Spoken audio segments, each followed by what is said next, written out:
I don't know if I've ever heard a man say, in all the people I've coached, I don't need a lot of money, I just want to help people. It's great to want to help people, and I'm sure there's lots of men who feel that way, but women say it all the time.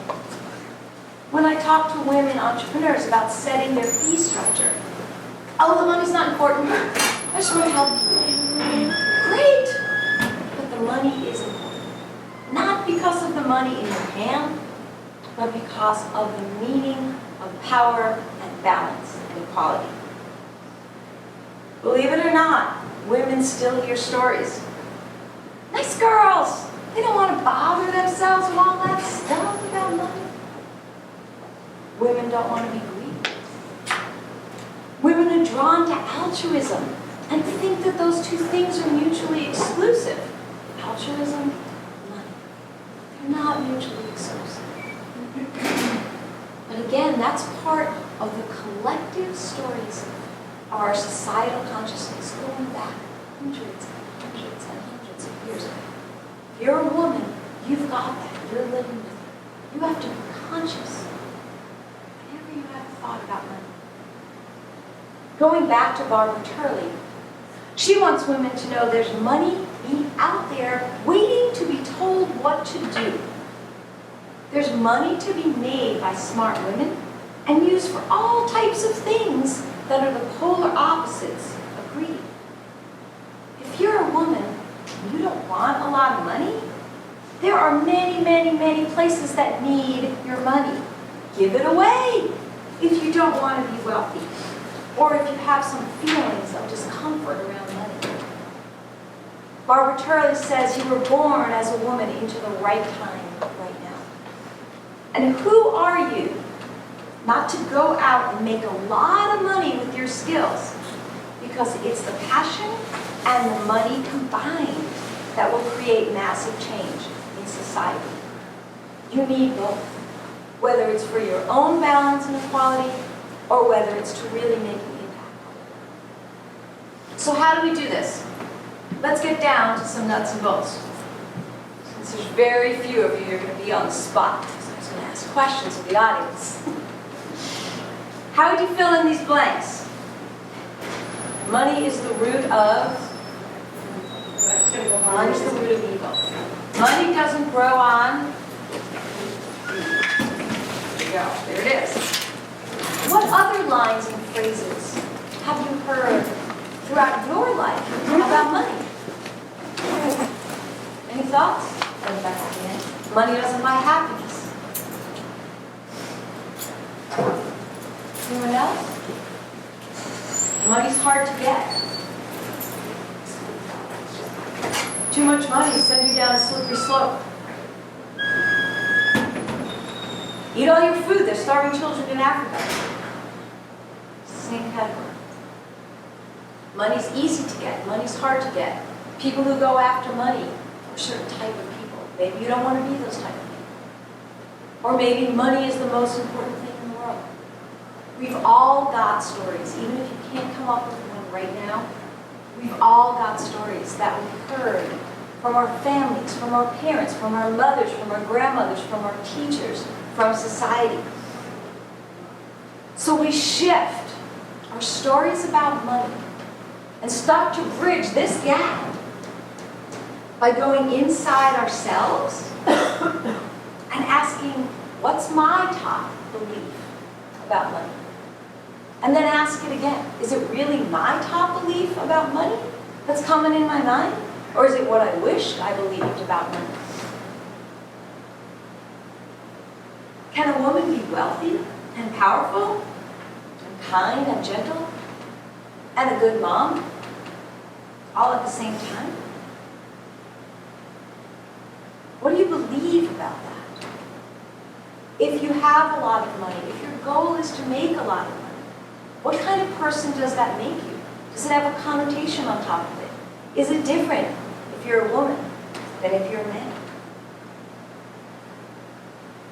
Do you know that in the United States, and probably most of the Western world, the most important services in our society are jobs that are filled with women and the lowest paid on the professional spectrum?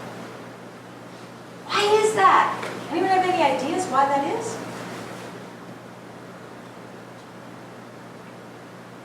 When I was in social work school, I had a professor, her name was Sue Henry. I think if you look her up, she's under like social work law or changing policy in Washington around women, actually, and social work. And she said it's because women accept it. Women are teachers and nurses and social workers and elder care workers in huge percentages over men because they accept those jobs at that low pay. And it's about everything from altruism to availability. And it's a good thing. Where would we be as a society without the people who took care of our world? Without the people who took care of our kids and took care of people who were suffering and took care of our elderly? Where would we be? So why is it, you tell me, that football players make so much money? Why is it that stockbrokers make so much money? Are those jobs crucial to society?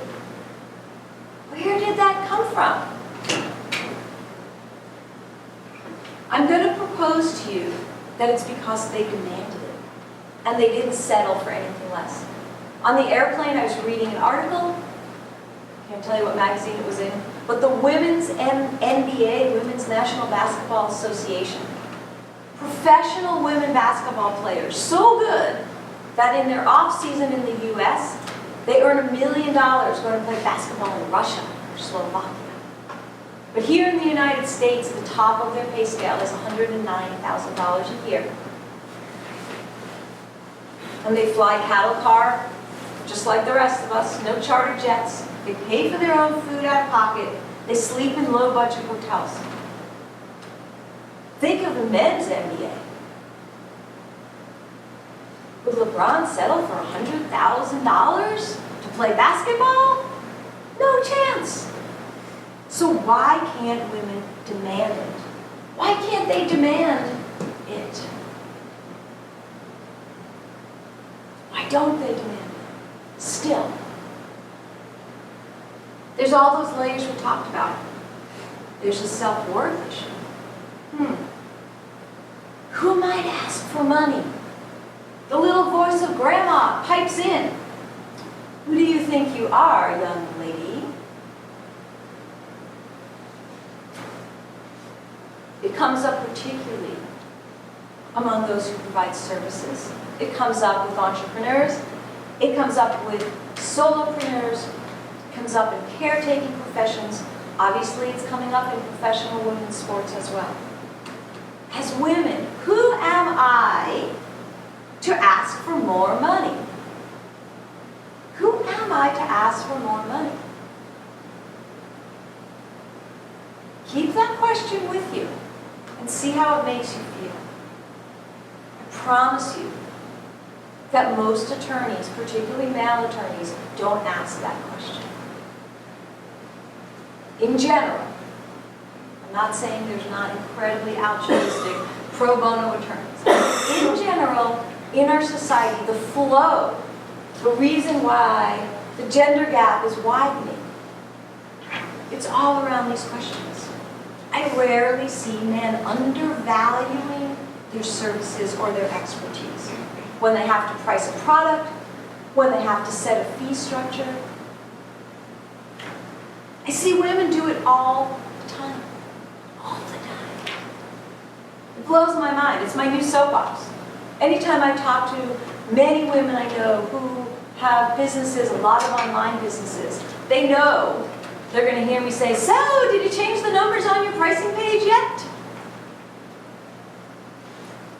And when I tell them what they should be pricing their services at, oh, I can never do that. I just want to help people. Can you pay your bills? Well, no, not yet.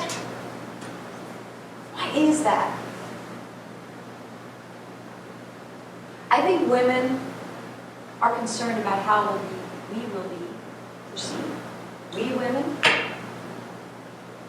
Back to the self-worth issue. When women ask for more money, whether as entrepreneurs, solopreneurs, in a job situation, a salary situation, Yes, they're perceived as self-confident, powerful maybe, but they're also perceived as bitchy, greedy, masculine. Interesting, isn't it? Men need to be aware of this too, because it's so ingrained in our society that both women and men are moving forward and making choices without understanding that their decisions are based on a story as old as humankind. It's underlying. It's like a silent stream. In the work I do with my business coaching clients, we spend a lot of time looking at stories. Stories are your filter. So when you put on a pair of glasses with blue lenses, all the world has a blue tint. If that's the only glasses you ever wore, you would think that's how the world looked.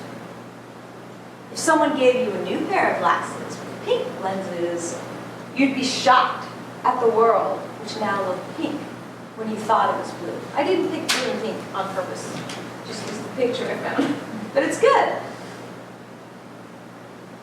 Our perceptual filter is like that. We absorb information from the moment that we're born, from our families, from our culture, from our teachers, from the media. And we form stories in our conscious and unconscious mind. And through the filter, we see the world. And we don't even know we're seeing it through the filter until someone says, change the filter. You go, huh? What filter? Things that appear to be good or fine or normal, like teachers making less money than football players, appears to be okay. It's the norm, it's the filter. But it's not okay. Women dominating underpaid professions appears to be right because it's the way it is, but it's not right. Women getting hired in an investment banking firm at 20% less than men appears to be okay. It's the norm. No one's asking anyway because you're not supposed to share your salary, right? It's part of the old story. The man often who's doing the hiring, in the back of his mind, he's thinking, well, she's going to leave and get married and have babies. She's not worth it. Or she's not worth as much. Truth or old filter? And women accept it. They accept it. We accept it. So the mindset still happens, but it doesn't have to. Change must begin somewhere, and the change starts right here in this room, in your minds. Something different will happen when you leave this room. There'll be a shift. You'll be aware. You'll go, oh, I didn't realize I even thought that. Next time you're in an elevator in an office building. Ask yourself some questions. Would I be okay making more money than my spouse? If you have a male spouse. Obviously, that's a question for women. For men, it's the reverse. On a very, very deep level.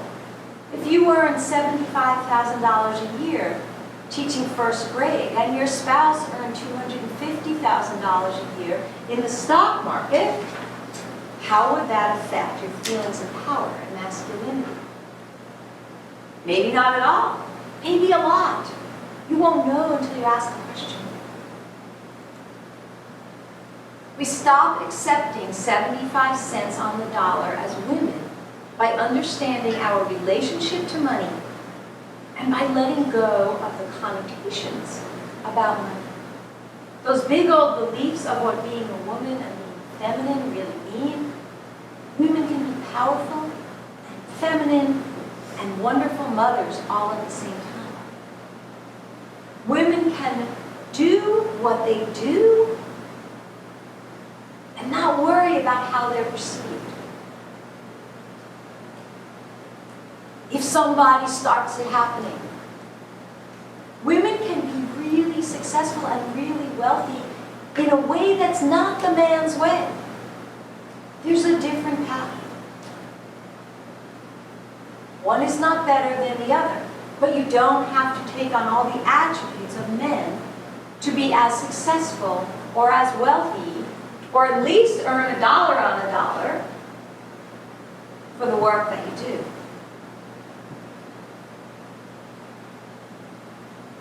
We must not be afraid of all that's connotation or perception that we've learned through centuries of cultural consciousness, along with our own experiences in our lifetimes. We must be aware. We must become aware of our beliefs, and then we must dissect our filters and make the shift. I had some exercises we were going to do. We're not going to do them. Whoopi's going to be way funnier than me. But what I'd like to do is share with you some resources that I put together. So take a picture of that slide, but there's a story about it. All the information I want to give you is on that webpage right now, but it's not pretty. I was in 4 airports yesterday. My plane didn't land until almost 1 o'clock in the morning in Syracuse, and I never got to make the page pretty. So all the links are there. If you give me about 48 hours, they'll look pretty, but they're all functional at the moment. Okay, on there's a list of books, there's some websites, there's a few of my articles, there's some tools developed by Barbara Turley. She actually put together some things specifically for you guys. I talked to her in Australia a couple of months ago in preparation for this. I want you to use these resources and others to further this conversation in your own mind. Further it with your peers, further it with your teachers, further it with your parents. If you're heading down an entrepreneurial path, you must really explore your consciousness around this topic. It's important as women to understand how to be committed and powerful while honoring your unique communication abilities, your rhythm, your intuitive abilities, your different ways of communicating. It is different. It's not better. It's not worse. We need men too. Their strengths, our strengths together is what creates that balance for individuals, for companies, for families, for the world at large. But it doesn't have to be the same. It's different. Let it be different. And women, you must also learn how to price yourself well and with full value. If when you leave school, you're going to get a job, you deserve to know the starting salary of where you're going. For men and for women. And if it's not the same, stand up for yourselves. And men, stand up for the women you know in those same situations. And when you're in the workplace, or you're in a negotiation, or you're in some kind of money discussion, and you find yourself with that funny feeling inside, and you're cowering a little bit, maybe not in presentation, but in here, or in here, around money issues, take time to dig into that. Maybe that right at that moment, or make a note. Recognize it, see it, work on it, read about it, get a coach, talk about it. And in your relationships, as you get older, have the money conversation. Have the money conversation often. Even now, my generation, college graduate, 1981, post-women's lib generation, there are women who are at a total loss if their husband dies or divorces them. They didn't know. They didn't know what he did with the money. Either the money he made while she was doing an equally or maybe more important job of raising their family, or the money they both made that she handed over to the savings account, the investment accounts. Many women, her husband disappears for whatever reason, and they don't know still. Oh my goodness, what do I do? Where's the money? I don't understand this. Don't be that woman. Believe it or not, you can be soft and gentle and smart and really savvy around money. You can be altruistic and wealthy. You can be hard-driving and committed and incredibly successful and do it in a way that's in alignment with your rhythms, with your decision-making process. You can dress funky and still be successful in business. So, I'm glad we had this time together. I wish it was longer. You're certainly welcome to ask questions. I feel a little like I skipped some things because I did as I'm watching the clock. But please, ask any questions or reach out to me at a later date. I answer all emails, I return phone calls. Just if you send me an email, put something in the subject line, such as women and money talk at Colgate, so that I know it's from someone I need to respond to. So any questions? Yeah. Yeah, I guess you talked a lot about how it was in part a self-worth issue, the pay gap, but at the same time you also implied that it was an institutional issue as well. Yes. I guess I'm just wondering how you would respond to critics. I know there was a Wall Street Journal article that was pretty popular talking about how if you accounted for things like choice of major education and work hours and things like that, the pay gap pretty much goes away. How would you respond to things like that? Do you think the pay gap goes away? This article, I don't know enough. I have research on. I don't think the pay gap goes away. I think that if you walk into, it can't go away. Because if you look at our society, the divisions are still there. So maybe at a certain level, I haven't done that much research into it because I look primarily at how people think and how people filter and how women process. So that's where my focus is. But, if you go into a lot of companies, maybe at a certain level it's more equal than it was. But if you look at society as a whole, by seeing who's teaching in schools, by who's working as nurses in a hospital, that women are dominating those lower professions, and not lower in lower, but lower in pay. And I know, as someone who works as a coach with women, that women consistently over time, in all the years that I've been doing this kind of work, have the same theme running through. Not every single woman, not me, but I've done a lot of work on that. But consistently there's a theme that runs through like an undercurrent that I never hear from men.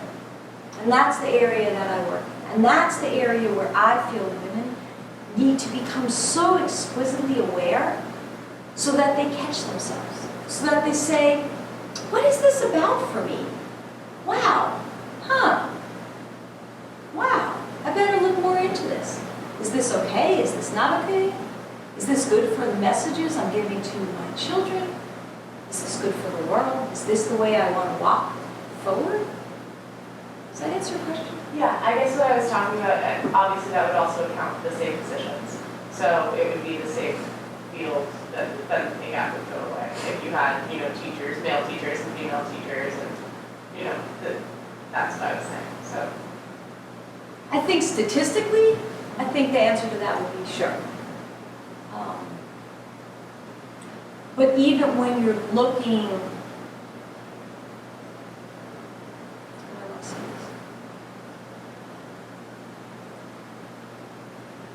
nothing exists in and of itself. So if you're looking just at statistics, and maybe I didn't read that Wall Street Journal article, but maybe someone did a study and maybe the statistics are saying it's going away.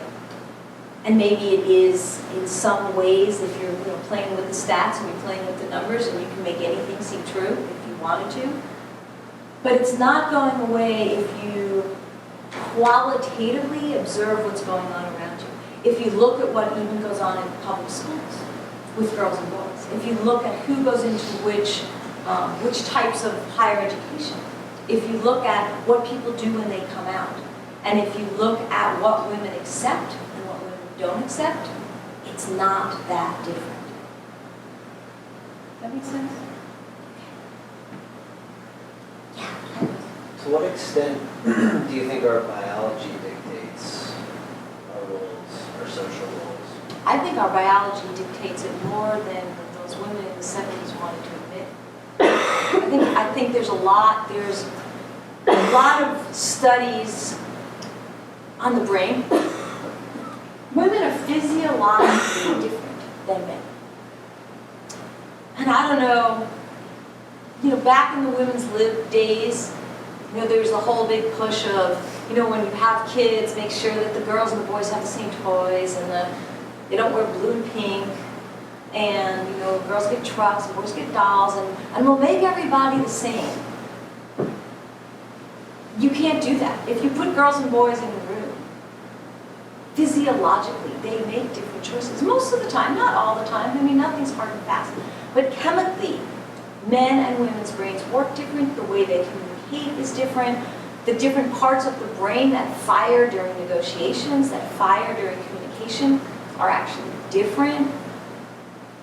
And so my whole focus is that women can be as wealthy and as successful as men. But the path does not need to be the same path, and it won't be the same path. And women must embrace, and men must embrace, that there's a different path to, what do you want to say about this? A quantitative end that's similar, but the quality of that path might be really different. And I think that it is biological. And we've negated that for a really long time. Those women in the 70s, they negated that. And I think they had to get that ball rolling, to swing the pendulum. But we know that what they thought was true is not true. Girls and boys are different. It's funny because I was a women's studies minor in college in the early 80s, and I bought into that whole thing. There's no difference. And then I had kids of my own. And I had a boy and I had a girl. There is such a difference. Even as much as I consciously try to raise them the same, but even unconsciously, I would talk to them differently. So there's that, but there still was such a biological difference between the two that I kind of thought, you're going to learn in college. Not sure. I did learn a lot more, but there was that. And I think what's coming back up is how important that is. I spent the early part of my career so left-brained, I'll use that just for ease of operation, so left-brained, so hard driving, kind of almost like a bull in a china shop, boom! I became really successful. I had 3 successful businesses. It's only maybe in the last 7 or 8 years, I'm in my mid-50s now, and I'm like, that doesn't feel right. Something about that doesn't feel right. And I've had people say to me, starting maybe 10 years ago, like, back off a little bit. Be softer. Oh, I can't be successful if I'm softer. Well, in fact, I can. And I am. And it's better. And I feel better. I do. I feel better. I'm more relaxed. I'm not as stressed. I'm honoring a lot more of the parts of me that aren't so hard driving, the parts that are more allowing rather than pushing. And it's actually getting better results and better reception. So it's different. And it's okay. That's really the point. It's okay to honor who we are as women. And it's okay for men to honor who they are as men. And within that honoring of those differences, you should get paid the same amount of money for the same work.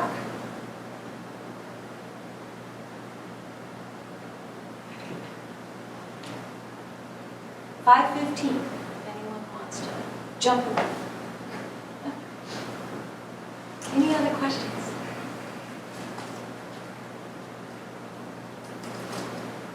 Deborah, this is great. Thank Well, I you. appreciate you guys coming, and please share some of what you learned. Have these conversations.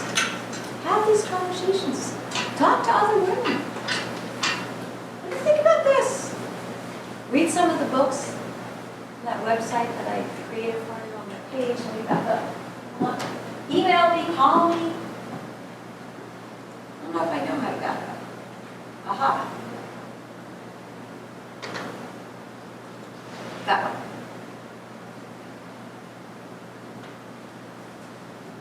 And thank you for being here. I appreciate it. Thank you. Thank you. Have fun tonight. Thank you. You're so welcome. I'm curious what got you interested in this work. Huh? I'm curious what got you interested in this work. Oh, goodness. Probably not. I went to I graduated from Figure. Yeah. Psychology. Actually, just did a talk last week at school. Just from here. Anywhere. I graduated with a psychology degree, spent a lot on rats and diseases. Yeah. And what's your major? I'm international relations and economics, but I'm working in Amazon next fall. Yeah, but I, a mistake I made was not ask. I didn't ask, what the, I